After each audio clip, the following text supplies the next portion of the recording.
Olá, bem-vindo ao último estudo da quinta semana. Nos 6 últimos dias estudamos orações registradas na Bíblia e a graça de Deus se estende a todo ser humano e a renovação que Deus pode fazer nas nossas vidas vai além do que podemos compreender. Hoje vamos estudar a história de Manassés, que mandou matar profetas, desonrou a Deus, mas se arrependeu e Deus o perdoou.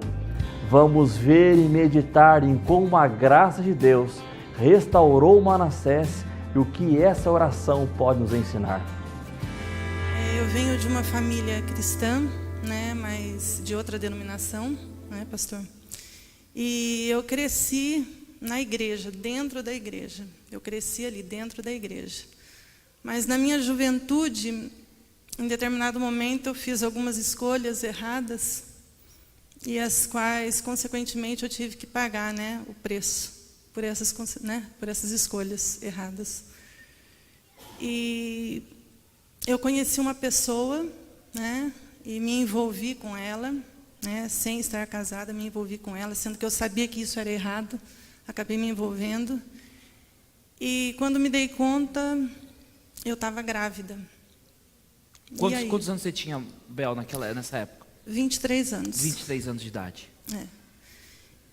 Não, 24 para 25. E aí, me vi grávida, e o que fazer? A minha gravidez, com o passar dos meses, eu não estava sabendo, que eu não tive nenhuma, nada assim, aparentemente, mas eu estava com rubéola, eu não sabia. Aí, passando por alguns médicos, passei por vários ginecologistas, e quando foi descoberto, eu já estava do 4º para o 5º mês. Então, você estava grávida com rubéola? Grávida com rubéola. E aí, o que eu podia esperar? A médica falou, olha, corre-se o risco da mãe e do filho. Então, mas eu falei, não, eu vou até o fim. E tive que ficar internada de 2 meses e meio, para a criança estar nascendo. Então, antes do nascimento do bebê, você ficou internada? Fiquei internada no hospital. E eu me lembro que eles trocavam de quartos, porque ficar numa cama deitada, eu não podia nem levantar, que líquido amniótico, eu estava perdendo tudo. Então, eu fui numa cama 2 meses e meio, então eu trocava de quarto para mudar um pouco o ambiente. E ali eu fiquei e meu neném nasceu, graças a Deus. E foi uma alegria para mim, pastor. Era o que eu mais desejava, sempre desejei ser mãe. E não nessas circunstâncias, mas, enfim, aconteceu, eu vou assumir as consequências. E ele nasceu, só que ele ficou 1 mês só comigo em casa. 1 mês. Eu tive a alegria de ter o meu bebê em casa. E ele tinha muitas crises cianóticas, ele ficava, perdia oxigênio e tal, então eu saía correndo com ele. Chegou um determinado momento que o médico falou, não, seu bebê não pode mais sair do hospital. E ali começou o meu calvário. Foram 5 meses de tremenda dor, sabe? Foram 5 meses assim, horríveis na minha vida, que eu fiz de tudo que eu podia para essa criança sobreviver. E levei até para São Paulo. Nesse meio tempo, sofri até fratura nos pés, para ter uma ideia, tive que ser internada, operar, e sendo que meu filho estava na UTI, foi assim, tudo junto. Eu perdi o chão. Para mim, eu não queria mais nada, Eu só queria ver o meu filho, saudável, salvo. E eu fiz de tudo, fui para São Paulo, cuidei dele de muleta, enfim, foi uma coisa que só o Hospital de São Paulo que acompanhou tudo isso e os amigos mais próximos que pode, saber, os pormenores. Só que, infelizmente, não adiantou. Ele veio a falecer quando faltava 4 dias para fazer 6 meses. É muito difícil de eu falar sobre isso. Eu sei disso. Hoje em dia, eu até assim falo, entendeu? Mas, assim, quando eu começo, parece que é hoje para mim, que está acontecendo. Então, é muito complicado. Mas, enfim, ele veio a falecer. E eu perdi o chão. Eu, assim, não quis aceitar. Não queria aceitar de maneira nenhuma. As pessoas que iam me visitar na minha casa, né, depois, né, do falecimento, eu falava assim, não, o Valzinho, meu filhinho, ele está na fazendinha. Ele está na fazendinha, ele está descansando, porque eu vou buscar ele a qualquer momento. Apenas eu vou deixar ele na fazendinha. E por que fazendinha, pastor? Porque onde ele foi sepultado não tem jazigos, é no chão. Então, é um gramado, é árvore, passarinhos. Então, eu achava aquilo uma fazendinha. E assim, foi uma válvula de escape, né? Eu não queria aceitar. E, enfim, eu falava que ele estava numa fazendinha. Mas, no momento que caiu a ficha, né, que demorou 2 anos e pouco para cair a ficha, para mim ele estava naquele estado de negação. Estava. Fiquei 2 anos e pouco. Não havia quem colocasse na minha cabeça. Não é possível. Quando caiu a ficha, eu desabei. Eu desabei. E foram, assim, 16 anos. Por quê? Porque do momento que, mesmo que eu tinha consciência que, eu fiz tudo, eu estava ali com ele, eu não deixei ele um minuto, de muleta, né, pós-operada, recém-operada, estava ali com ele. E, enfim, eu não larguei o meu filho um minuto. Mas, mesmo assim, eu coloquei uma culpa dentro do meu coração, não sei de onde, só pode ser o inimigo de Deus. Eu aceitei isso, coloquei uma culpa dentro do meu coração, que eu fiquei 16 anos na minha vida. Falei assim, você não presta mais para nada, sua vida acabou. Você vai levando a vida assim, um dia atrás do outro, como, né? Assim, a minha esperança acabou. Deixa eu até falar da culpa dela, porque toda vez que a gente conversava, eu falei, eu quero ir na sua casa. Ela falou assim, você não é digno de entrar na minha casa. Tipo assim, eu não sou digna de receber a sua visita. Quando a gente marcou na igreja, ela não se sentia confortável de pisar na igreja. Era um senso de culpa, sabe? Que eu sentia a dor dela. 16 anos. 16 anos. E eu sei, pastor, eu posso dizer o que realmente eu soube o que é sofrer. São 16 anos que eu não desejo para ninguém. Foi uma coisa assim horrível comigo, por mais que família, amigos tentassem, né, me tirar daquela situação. Não, para mim, eu queria o meu filho, né, eu não aceitava. E, enfim, eu fui levando a vida, mas, mesmo com o sofrimento, eu nunca deixei de falar com Deus. Porque na denominação que eu nasci, o que era falar com Deus? Era ter algumas leituras, algumas orações escritas, assim, pré-prontas, assim, e formuladas, né? E nem isso eu fazia, eu largava, assim, eu falava com Deus do meu jeito, que é o certo, né? Eu falava com Deus. E em 2011, eu tive a alegria, isso foi graça divina na minha vida, eu tive a alegria de conhecer a Novo Tempo. E eu, assim, nossa, eu fui, assim, me empolgando com aquela televisão, né, com as mensagens. E quando eu comecei, 2 anos, comecei a fazer um balanço da minha vida, eu falei, meu Deus, quanta coisa mudou, quanta coisa, assim, minha vida está sendo transformada sem eu sentir, assim, dia após dia, com a família, sabe? Eu era assim, não que eu assim não respeitava, mas eu era um pouco explosiva, como vinha, né? Vai, tal, voltava. E só que nesse momento, nesse estágio da minha vida, por mais que eu tivesse, né, assídua com a Novo Tempo eu ligava, já estava lá Novo Tempo, não precisava nem mudar de canal, que já estava ali, né? Mas eu não frequentava a igreja, né? Não estava frequentando nenhuma igreja. E em janeiro de 2013, como o senhor falou, né, eu pude assistir através da internet um dos seus projetos, Convidados de Deus, o qual me impactou muito. Eu fiquei muito, nossa, até pelo título, né, Convidados de Deus, gente. Deus estava me convidando e eu, né, eu não tinha como mais, né, resistir. E através do Convidados de Deus eu tive o privilégio de ter o contato com o senhor, né? E, enfim, a gente conversou bastante. Só que eu quero assim deixar bem claro, eu quero assim colocar um ponto assim muito assim especial, né, nesse momento, que foi assim, Deus usou poderosamente o Senhor naquele momento, quando eu entrei nessa igreja aqui, para conversar a primeira vez. Eu vim meio que, né, sabe como que é, né? A primeira vez, assim, a gente não sabe como é que, né, o que falar, né, se vai ter coragem de falar alguma coisa. E o Senhor deixou assim tão à vontade, tão tranquila, me senti tão tranquila que eu comecei a falar até coisas que eu não conseguia nem falar para mim mesma, né, assim, né?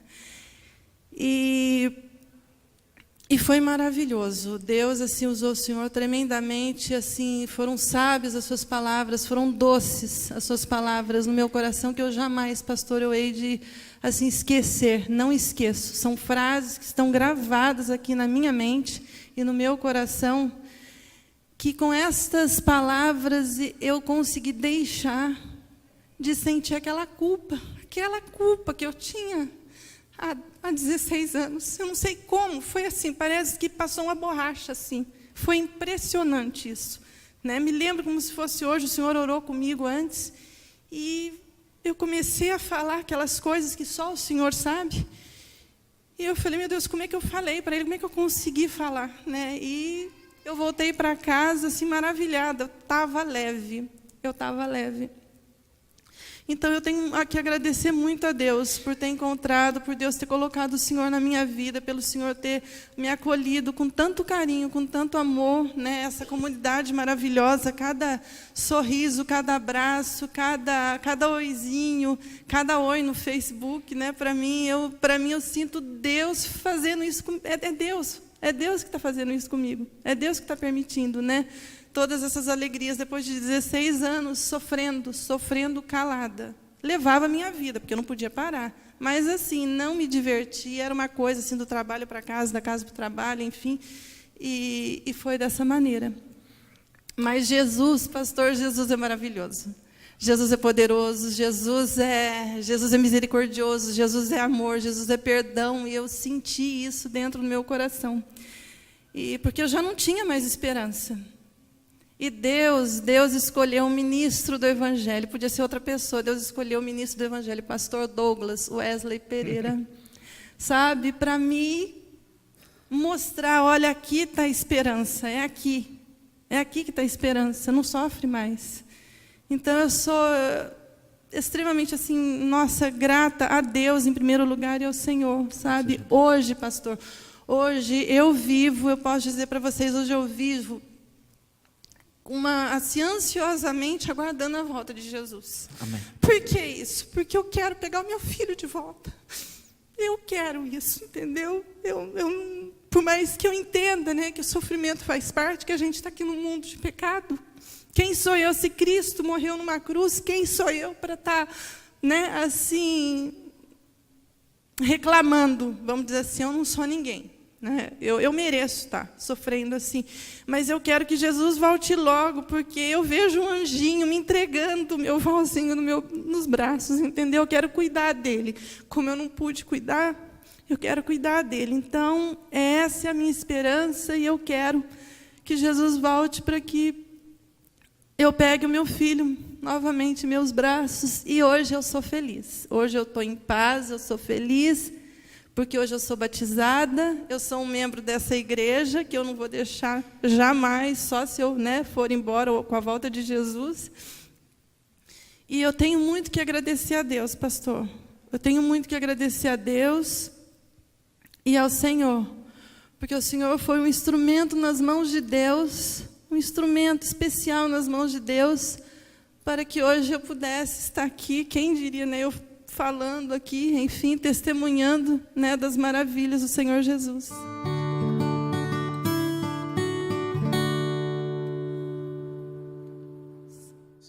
Oscar Wilde foi um escritor irlandês. Depois de escrever de diferentes formas ao longo da década de 1880, ele se tornou um dos dramaturgos mais populares de Londres em 1890.